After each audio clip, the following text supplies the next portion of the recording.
আসসালামু আলাইকুম and welcome back to my channel. কেমন আছেন সবাই? আশা করছি সবাই অনেক ভালো আছেন। তো বন্ধুরা, এই সিজনে আমরা খেতে আমরা কিন্তু সবাই পছন্দ করি। আমরা দিয়ে তৈরি করা যায় অনেক রকমের আচার, চাটনি। আজকে আপনাদের সাথে আমড়ার চাটনির একটি রেসিপি শেয়ার করব। দেখে বুঝতে পারছেন এই আমড়ার চাটনিটা খেতে কতটা মজা হতে পারে। আজকে খুবই সহজ উপায়ে আমড়ার চাটনি তৈরি করব আর রেসিপিটি আপনাদের সাথে শেয়ার করছি। এইভাবে আমড়ার চাটনি বানালে ছোট বড় সবাই বেশি পছন্দ করবে আর সংরক্ষণ করতে পারবেন অনেক দিন। অবশ্যই ভিডিওটি শেষ পর্যন্ত দেখবেন আর ভালো লাগলে লাইক করবেন। তো বন্ধুরা, আমড়ার চাটনি বানানোর জন্য এখানে আমি 1 কেজি পরিমাণ আমড়া নিয়েছি। তারপরে এগুলোকে ছিলে আটিটা কিন্তু ফেলে দিতে হবে। আটি কিন্তু নেওয়া যাবে না। এখানে আটিগুলো ফেলে দিয়ে টুকরো করে কেটে নিয়েছি। তারপরে ভালোভাবে পানি দিয়ে ধুয়ে পরিষ্কার করে নিলাম। এভাবে আমড়াটা কেটে নেওয়ার চেষ্টা করবেন, তাতে তাড়াতাড়ি সিদ্ধ হয়ে যাবে। এখানে একটি পাতিল নিয়ে নিলাম। তারপরে সবটুকু আমড়া দিয়ে দিলাম। এখানে আমড়াটা সিদ্ধ করার জন্য প্রায় আমি 1 লিটার পরিমাণ পানি দিয়ে দিব, কারণ আমড়াটা ভালোভাবে সিদ্ধ হয়ে যেন গলে যায় সেদিকটা খেয়াল রাখতে হবে। আর সিদ্ধ করার পরে আমড়াতে কিন্তু পানি রাখা যাবে না, একদমই শুকিয়ে ফেলতে হবে। এখন ঢাকনা দিয়ে ঢেকে দিচ্ছি। এটা চুলায় বসিয়ে দিব, সিদ্ধ করব যতক্ষণ পানিটা শুকিয়ে না আসছে। তো আমি প্রায় 20 মিনিটের মতো আমড়াটাকে সিদ্ধ করে একদমই গলিয়ে নিয়েছি আর পানিটা শুকিয়ে আসছে। এই পর্যায়ে একটু নেড়ে দেখাচ্ছি। দেখতে পাচ্ছেন আমড়াটা কিন্তু অনেক সিদ্ধ হয়ে গিয়েছে। এই পর্যায়ে কিছুটা আস্ত থাকলে এভাবে চেপে ধরে ভেঙে দিতে হবে। আর যতটুকু পানি থাকবে একদমই শুকিয়ে নিতে হবে, কারণ চাটনিতে কোনো রকমের পানি রাখা যাবে না। এবার চুলা থেকে নামিয়ে ঠান্ডা করে নিব।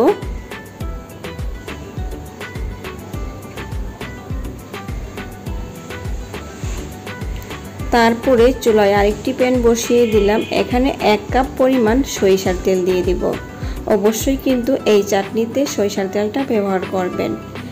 তারপরে দিয়ে দিচ্ছি 1.5 টেবিল চামচ পরিমাণ সরষে বাটা। এখানে লাল ও সাদা সরষে দুইটাই আছে, আপনারা যে কোনো একটা ব্যবহার করতে পারবেন, কোনো সমস্যা নেই। তারপরে দিয়ে দিয়েছি 1 টেবিল চামচ পরিমাণ আদা রসুন বাটা। এই পর্যায়ে ভালোভাবে সরিষার তেলের সাথে এগুলোকে কিছুক্ষণ ভেজে নিতে হবে।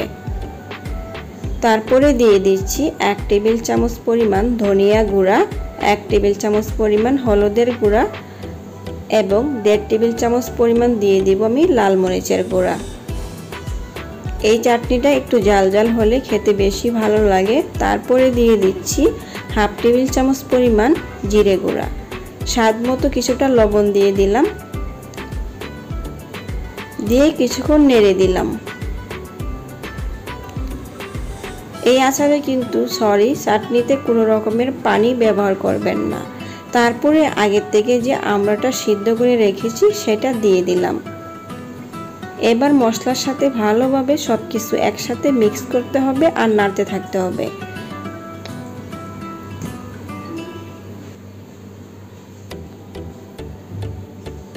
এই পর্যায়ে আমি 1 কাপ পরিমাণ চিনি দিয়ে দিলাম। তবে চিনির পরিবর্তনে আপনারা গুড় ব্যবহার করতে পারবেন, তাতেও কিন্তু এই চাটনি খেতে বেশি ভালো লাগবে। তারপরে দিয়ে দিচ্ছি 1/2 কাপ পরিমাণ ভিনেগার। সাদা ভিনেগারটা ইউজ করতে হবে, তাতে কিন্তু এই চাটনিটা অনেক দিন ভালো থাকবে।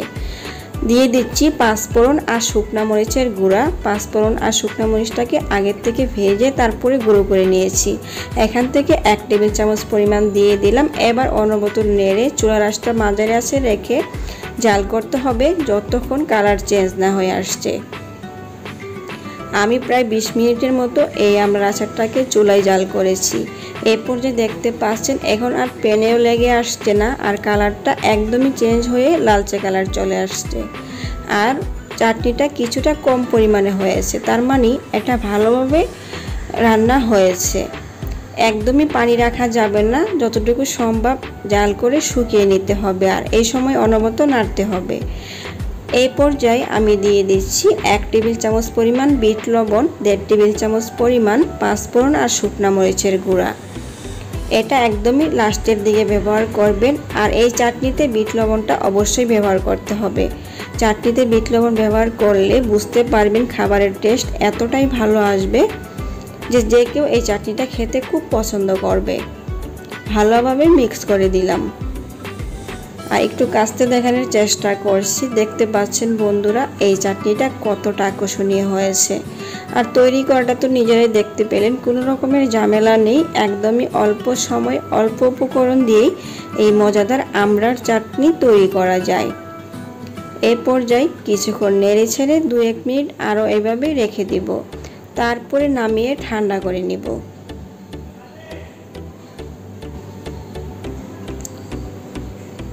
চাটনি একদমই রেডি, চুলা বন্ধ করে দিলাম।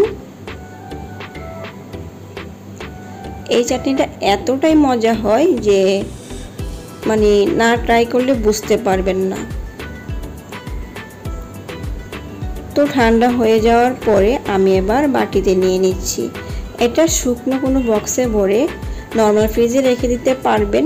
এটা 1 বছরের মতো ভালো থাকবে। মাঝে মাঝে বের করে একটু রোদে দিতে পারেন অথবা প্যানে হালকা গরম করে নিতে পারেন, তারপরে আবার ঠান্ডা করে বয়ামে ভরে রেখে দিতে পারবেন। তো বন্ধুরা, আজকের এই আমড়ার চাটনি রেসিপিটি যদি ভালো লাগে থাকে প্লিজ ফ্রেন্ডস টু ফ্যামিলির সাথে শেয়ার করবেন।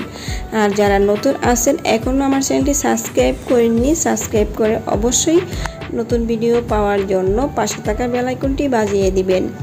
আর যারা আমাকে সাপোর্ট করছেন সবাইকে মন থেকে জানাচ্ছি অনেক ধন্যবাদ। আজকের রেসিপিটি কেমন লাগলো অবশ্যই কমেন্টস করে জানাতে ভুলবেন না। সবাইকে অসংখ্য ধন্যবাদ জানাচ্ছি। আল্লাহ হাফেজ।